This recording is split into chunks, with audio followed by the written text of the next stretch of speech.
Cet homme est à l'origine de la mort de sa femme. Qu'est-ce qui s'est réellement passé? Je vous invite à découvrir cela dans cette vidéo. Merci et beau visionnage. Belle famille. C'est cela. Oui, faut dire que cela, comme je vous l'ai dit, cela fait 3 ans que j'ai perdu ma femme. Alors, depuis ce temps, ma belle famille, mes enfants, les amis à mon, à mon ex-épouse, comme je peux le dire, on ne veulent plus me parler. Personne ne veut m'adresser la parole. Même les enfants ne veulent plus avoir affaire à moi. J'ai tenté maintes fois de me rapprocher d'eux, d'essayer de me faire pardonner.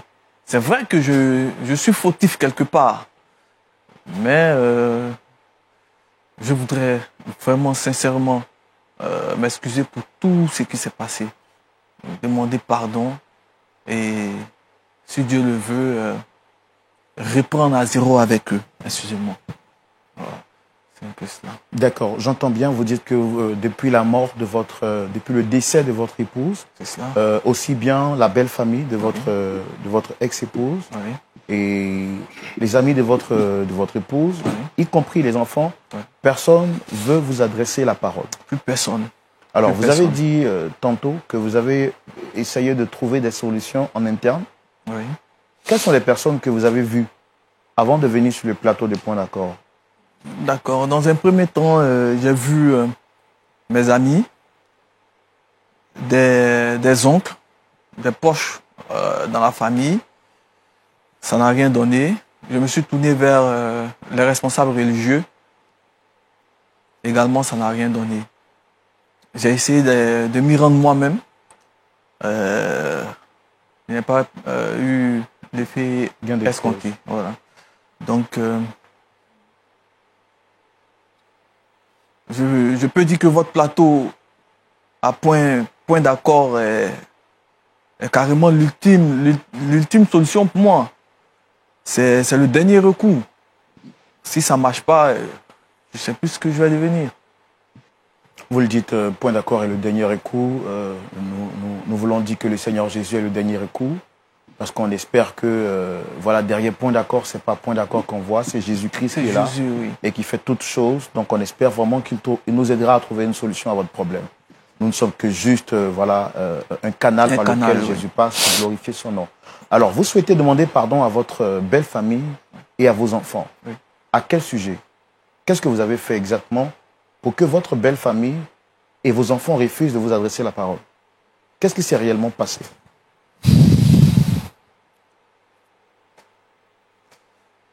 C'est un peu compliqué pour moi parce que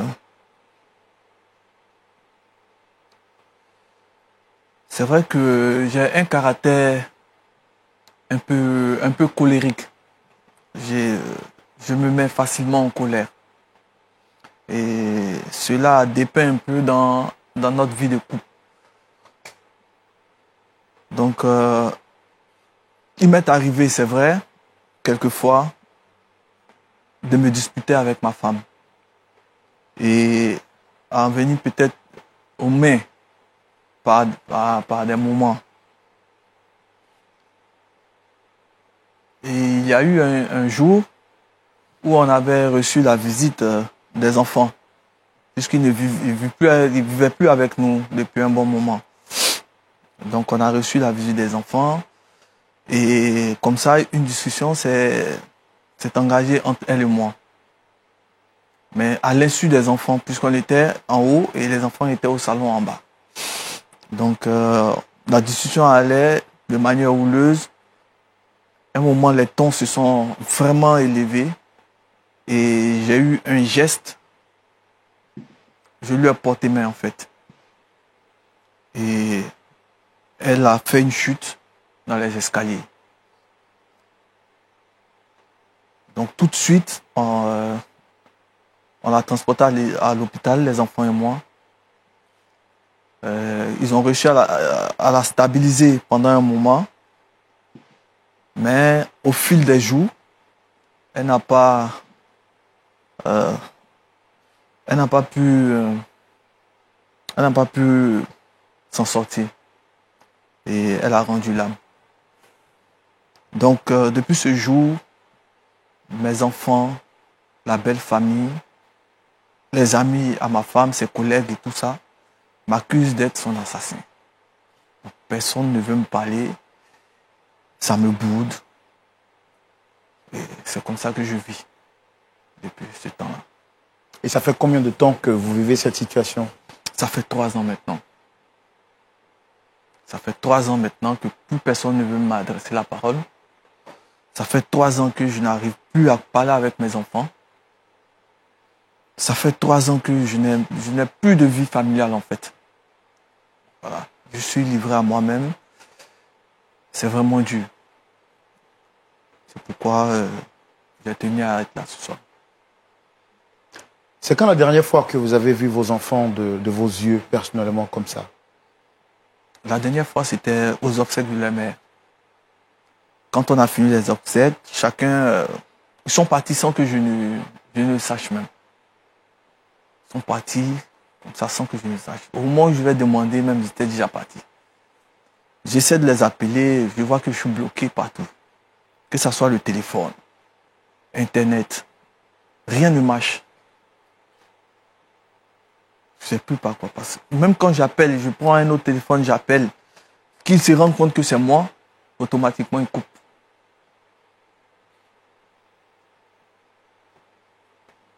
Je suis impuissant. Je suis impuissant devant ça. Parce que le regret que j'ai, ça ne peut pas la ramener en fait. Ça ne peut pas la ramener. Donc c'est vraiment difficile. C'est vraiment difficile. Et j'ai vraiment besoin des enfants pour me soutenir. Parce que j'aimais vraiment ma femme. C'est vrai que j'ai eu des comportements, j'ai eu un certain nombre de comportements. Mais au-delà de tout ça, je l'aimais vraiment. Je l'aimais sincèrement. Je lui ai porté main plusieurs fois, c'est vrai. J'ai levé la main sur elle à plusieurs reprises, c'est vrai. Mais je l'ai fait dans la colère. C'était des crises de colère en fait. Et je peux dire que j'étais manipulé en fait par le diable. J'étais manipulé par le diable. Voilà. C'est un énorme regret. C'est un énorme regret pour moi. Alors, vous souhaitez voir aujourd'hui vos enfants pour leur demander pardon, espérant qu'ils vous reprennent comme père? C'est ce que je veux du plus profond de mon cœur. Revoir mes enfants, pouvoir leur parler comme avant, pouvoir m'occuper d'eux comme avant. Voilà. Ça serait tout ce que je souhaite, quoi. Voilà. C'est tout ce que je souhaite. Le fait de porter main à votre femme est déjà un acte condamnable. Est-ce que vous savez que vous vous exposez au moins à la rigueur de la loi en passant là sur ce plateau pour confesser votre acte? Je sais qu'en venant sur la place publique pour confesser tout ceci, ça peut me porter préjudice dans mes affaires et peut-être même dans ma vie sociale. Ça peut me porter beaucoup de préjudice, mais il n'y a rien de plus important pour moi que l'amour de mes enfants. Donc, si je dois un jour répondre de mes actes, je le ferai. Je vais répondre de mes actes. Je vais assumer les actes que j'ai posés. Mais je voudrais par-dessus tout que mes enfants puissent pardonner ce que j'ai pu poser comme acte envers les mamans. Et qu'ils puissent oublier tout ce qui s'est passé. C'est mon souhait le plus cher. Ouais, on espère qu'il y aura un point d'accord au soir de notre échange. J'espère bien. Quelle sera votre réaction si vos enfants refusent de vous pardonner? Je pourrais le dire, je ne pourrais le dire. Je ne pourrais le dire, ça serait la fin pour moi. Parce qu'ils sont tout pour moi.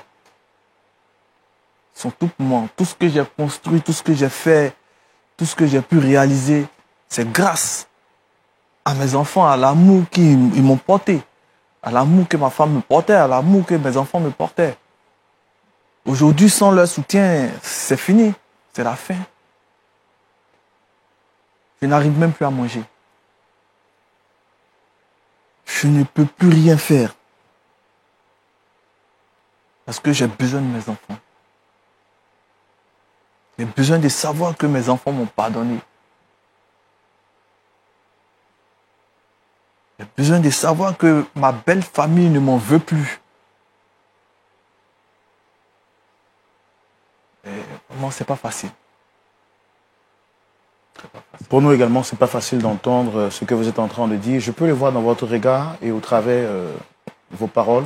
Je sens que vous regrettez amèrement ce que vous avez fait. Même si l'acte que vous avez posé est condamnable et je n'encourage pas, aucun homme n'a le droit de porter la main sur une femme, quelle que soit la gravité de son action. Vous l'avez fait et vous le regrettez aujourd'hui. On espère que, à la fin de notre échange, vos enfants trouveront en eux la force de vous pardonner. Ils sont là.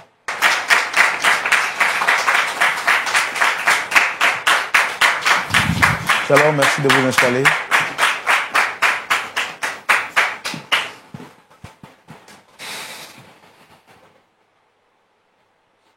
Vous allez bien, madame? Ça va. Mais d'abord, pourquoi vous nous avez invités ici? Alors avant, je voudrais me présenter, je suis le frère Roland et vous êtes à l'émission Point d'accord. C'est une émission chrétienne qui essaie de trouver des solutions par rapport aux problèmes qui surviennent dans les couples. Et aujourd'hui, nous avons été contactés par le monsieur qui est juste à côté de vous, je pense que vous le reconnaissez, monsieur Georges, qui depuis un certain moment n'a plus le sommeil tranquille et il voudrait vous demander pardon à cœur ouvert. Il aura donc naturellement besoin de votre permission pour aller jusqu'au bout de son récit. Je sais que ce n'est pas facile pour vous de le revoir. Nous avons eu au moins une idée de ce pourquoi il vous convoque. Et on vous prie de bien vouloir l'écouter, s'il vous plaît, jusqu'à la fin de son récit. Je peux compter sur vous? Ok. Vous pouvez. Alors, avant de donner la parole à votre père, je voudrais rapidement vous présenter. En face, vous avez le pasteur Tchoumou et les frères et sœurs dans la foi qui sont là aujourd'hui pour écouter votre histoire et comprendre ce qui s'est réellement passé. Monsieur Georges, oui. Vous avez demandé de voir vos enfants. Comment est-ce que vous vous ressentez, vous sentez aujourd'hui, 3 ans après? C'est la première fois de les voir physiquement comme ça? Oui, c'est la première fois. De les voir après le décès de leur mère. Ça me fait vraiment chaud au cœur de les revoir et de savoir qu'ils vont bien. Mais ça me fait en même temps très mal de voir qu'il y a encore du ressentiment. Je le sens dans leur regard. Et je voudrais sincèrement leur demander pardon. Présenter toutes mes excuses pour tout ce qui s'est passé, pour tout ce que j'ai pu leur faire subir. Leur demander pardon pour tout. Ils sont là, allez-y, parlez-leur à cœur ouvert. Dites-leur ce que vous avez à leur dire. Alors, Stéphanie, Isaac, c'est vraiment difficile pour moi de vous parler parce que beaucoup de choses se sont passées. C'est pas facile. Déjà être devant un public pour pouvoir exposer cette histoire, c'est vraiment très éprouvant pour moi. Mais je voudrais, par le canal de cette émission, vous demander pardon. Pardon surtout à Stéphanie, parce que je sais qu'elle m'a appelé plusieurs fois de la part de sa mère quand on avait des disputes. pour essayer de me raisonner. Mais comme je l'ai dit tout à l'heure, j'étais pris par des forces que moi-même je ne maîtrisais pas en fait. C'était vraiment compliqué. Et si j'ai pu réaliser tout ce que j'ai fait, comme je l'ai dit tout à l'heure, c'est grâce à vous. C'est à cause de vous, mes enfants.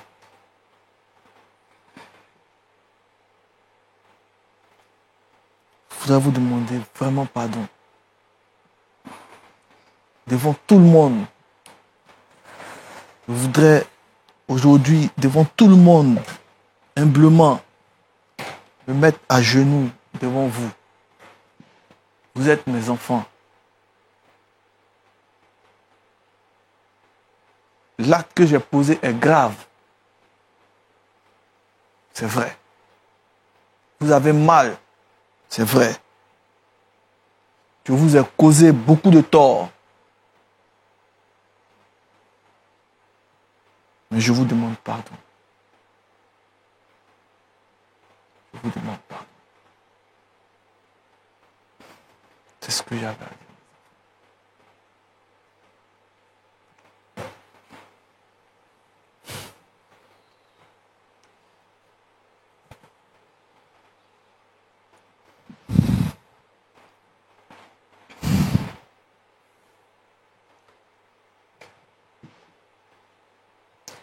Madame, votre père ici s'est mis à genoux, il dit qu'il regrette et il vous demande vraiment pardon.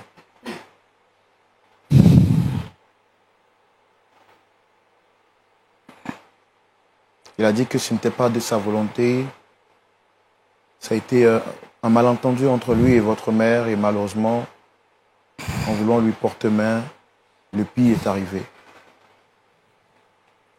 Il a également signifié que c'était en votre présence. Nous avons entendu sa version des faits. Vous qui étiez là ce jour-là, qu'est-ce qui s'est réellement passé?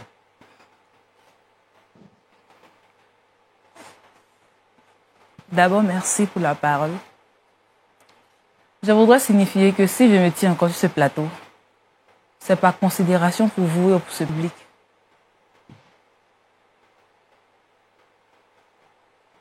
Commencer ma mère. Ma mère était une femme remplie de joie, pleine de vie,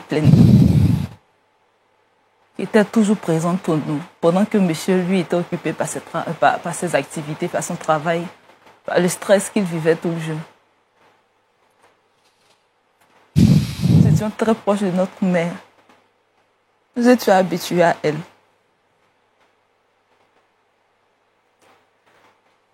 Par la grâce de Dieu, il y a eu un moment où j'ai eu du travail et vu là, j'ai décidé de quitter la maison et d'aller avec mon petit frère. Donc, nous les avons laissés seuls à la maison. De temps en temps, maman m'appelait pour avoir de mes nouvelles. On échangeait, on causait de tout. Mais je sentais qu'il y avait quelque chose qu'elle ne me disait pas. Et un jour, je l'appelais de moi-même, j'ai insisté pour qu'elle me parle. J'ai insisté pour qu'elle me raconte ce qui n'allait pas, parce que je sentais qu'elle me cachait quelque chose. Et c'est là qu'elle allait me raconter que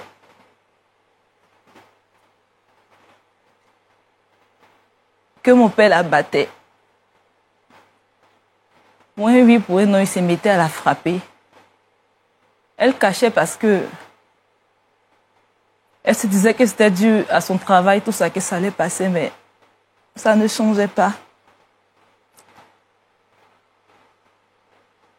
Elle a demandé à ce que je l'appelle pour échanger avec lui, vu que je suis son enfant, peut-être que ça allait changer quelque chose.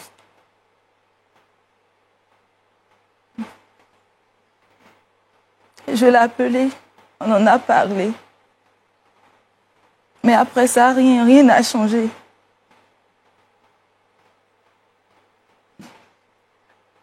Et un jour, moi et mon petit frère, nous avons décidé de leur rendre une visite.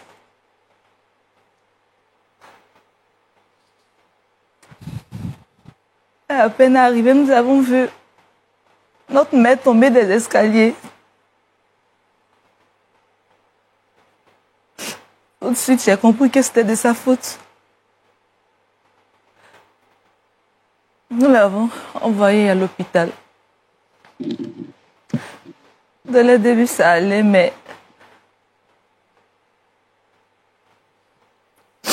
quelques jours après, elle a rendu l'âme.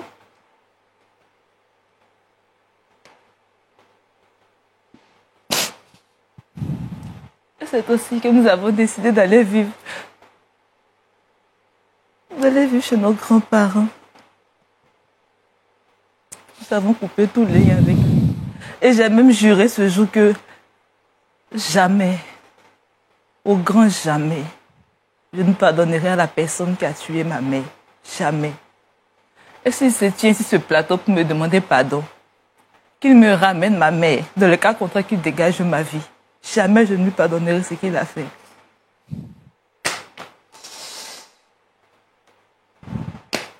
Non, jamais. Cet homme, c'est pas mon père. Il ne peut pas être mon père. Mon père n'est pas un assassin. Cet homme, au plus grand jamais. Mon père n'est pas un meurtrier. Allons. Lève-toi, allons. Rasseyez-vous, s'il vous plaît. Rasseyez-vous. Allons. Isaac, rasseyez-vous, s'il vous plaît. J'ai mal comme vous avez mal. J'ai vraiment mal.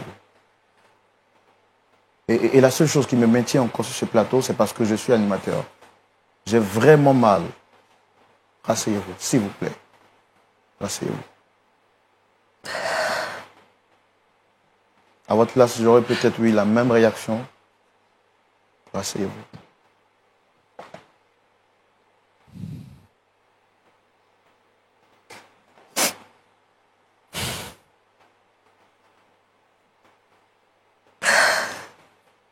Oh, que le Seigneur vous fortifie.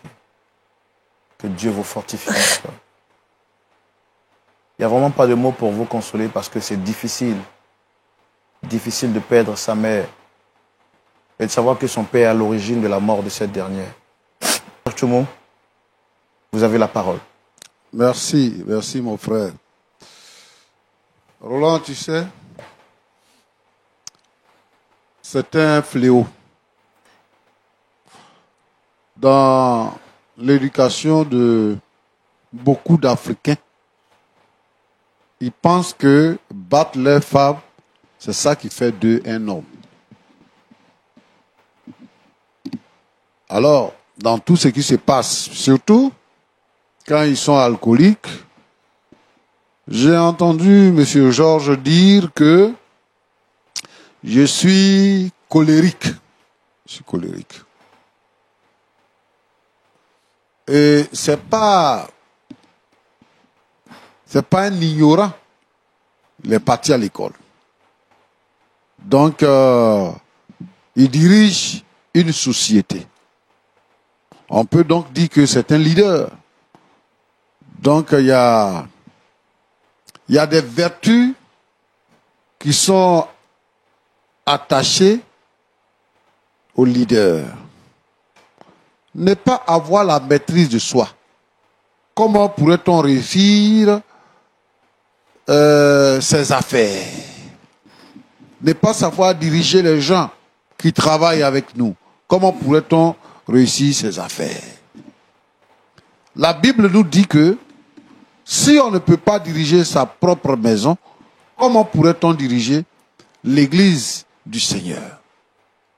Donc, la maîtrise de soi est une vertu.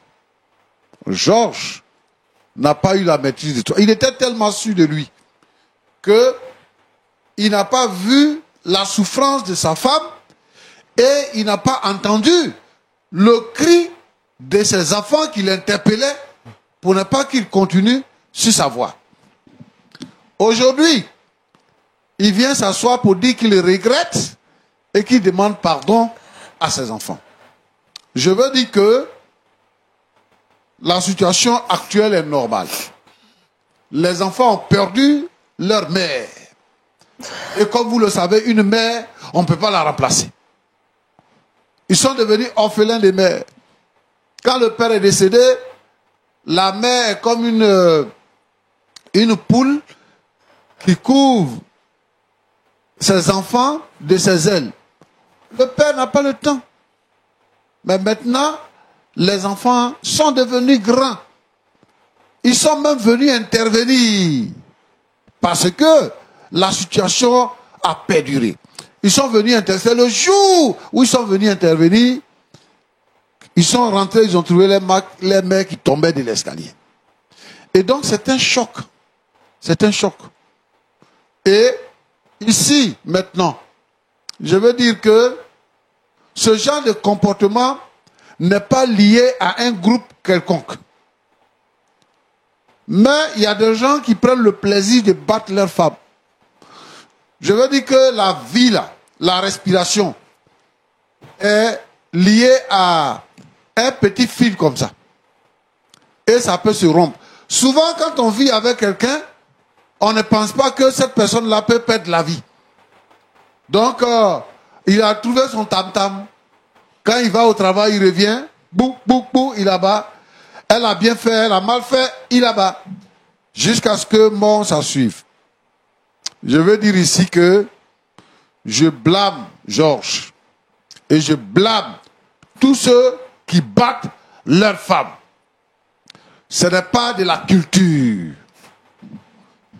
Alors, les enfants ont raison d'avoir un tel comportement, de partir loin.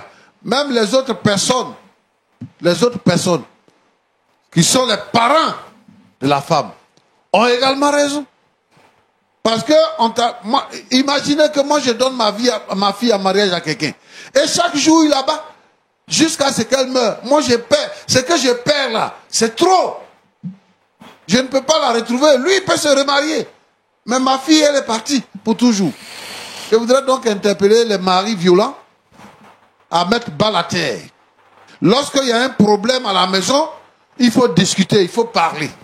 Si tu n'as plus besoin d'une femme, il faut la répudier. C'est mieux. Elle va partir pour vivre sa vie. Et toi, tu vas vivre ta vie que de la tuer. Donc, je veux que les hommes sachent raison garder. Maintenant, ce que je veux dire aux enfants, rappelez-moi vos noms, s'il vous plaît. Annick, Stéphanie et Isaac. Isaac et Stéphanie. Je voudrais vous saluer. Comme je disais tout à l'heure dans mon propos, votre réaction est légitime. Mais dans la vie là, qui ne se trompe pas? C'est un coup malheureux qui est parti. Et puis, la dame est décédée. C'est un coup malheureux. Je voudrais vous dire que ici, il s'agit de votre père et de votre mère. Il ne s'agit pas d'une sœur, d'une cousine, mais il s'agit de votre mère, de la relation qui a existé entre votre père et votre mère. En réalité, vous n'avez pas le droit de porter un jugement sur votre père, ou même de le classer comme personne non grata. C'est-à-dire que la Bible est claire dans ce qu'elle dit. La Bible dit, honore ton père et ta mère, avec promesse, afin que tes jours se prolongent sur la terre. La Bible n'a pas dit, honore ton père parce qu'il est gentil. La Bible n'a pas dit, honore ton père parce qu'il a l'argent. La Bible n'a pas dit, honore ton père parce qu'il est d'une bonne famille. Mais la Bible dit simplement, honore ton père et ta mère. C'est-à-dire que ton père avec ses défauts, ta mère avec ses défauts, toi, enfant qui est né de leur union, tu dois les honorer. C'est en cela seulement que tu peux connaître le bonheur et que tu peux avoir la vie éternelle. Quelqu'un l'a déjà dit sur ce plateau, ou de très jeune. Très très jeune. Et nul ne connaît son avenir. Ce qui va se passer dans votre vie là, vous ne savez pas. Quand vous reniez votre père, vous désobéissez à Dieu. Et celui qui désobéit à Dieu, mon frère, ma soeur, je pense que si tu tombes entre les mains de tes ennemis, Dieu peut te défendre. Mais si c'est contre Dieu même que tu as péché et que Dieu devient ton ennemi, qui va te défendre? Personne ne peut te défendre. Ce que nous sommes en train de dire ici, c'est que nous voulons que vous puissiez pardonner à votre Père. La Bible nous dit que nous pouvons nous fâcher, mais ne nous mettons pas en colère. Car la colère est une mauvaise chose. Aujourd'hui, ce monsieur est dans cette situation parce qu'il n'a pas pu se maîtriser et la colère a pris le dessus sur lui et aujourd'hui, il est dans le regret. Car la colère l'a poussé à commettre l'irréparable. Et aujourd'hui, il est dans le regret. Alors, nous prions Dieu que le Seigneur nous fasse grâce de pouvoir nous maîtriser, car nous sommes tous des humains. La colère est en nous, mais nous devons prier Dieu afin que nous puissions avoir la maîtrise de soi. À chaque situation, que Dieu nous aide à pouvoir nous maîtriser, nous calmer afin de mieux gérer la situation. Merci, j'espère que vous avez appris beaucoup de choses. N'oubliez pas de vous abonner, de partager, de liker et d'activer la cloche de notification. Nous publions chaque jour une vidéo et prenez soin de vous car demain encore, nous aurons une autre vidéo. Merci et à demain.